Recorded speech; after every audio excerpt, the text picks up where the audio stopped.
Salam əziz qardaşlar, əziz izləyicilər. Xoş gördük hər birinizi. Əziz qardaşlar, bugün mart ayının 14-ü, 2025-ci il. Buyurun baxın, bax belə tatallar cinsi, dəvə qulaq, durna boğaz, qoşduq toğullar satılır əziz qardaşlar. Heyvanlar da maşallah olsun da. Göz qabağında. Bax.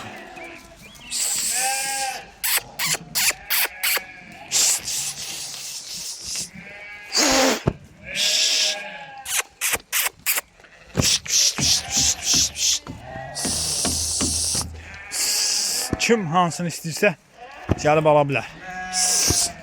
Ünvan Beyləqan rayonu. Hay maşallah, bunlara baxın.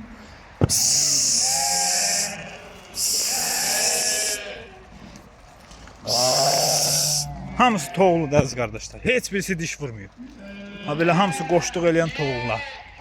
Kim almaq istəyir gəlsin ələ saxlasın, alsın. Ay maşallah. Buyurun bax.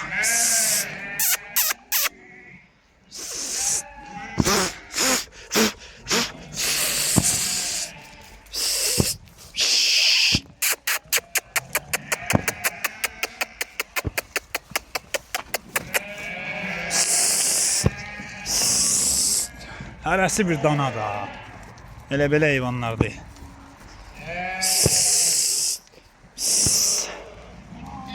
Qiymətləri 600-1200 arası dəyişir. Buna bax. Vagondur, vagon.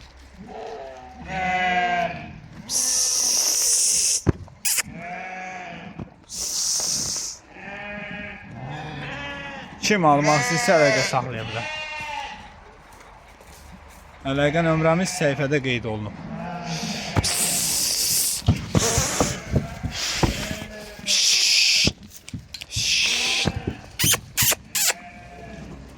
Hərəsi bir vagon. Ay maşallah.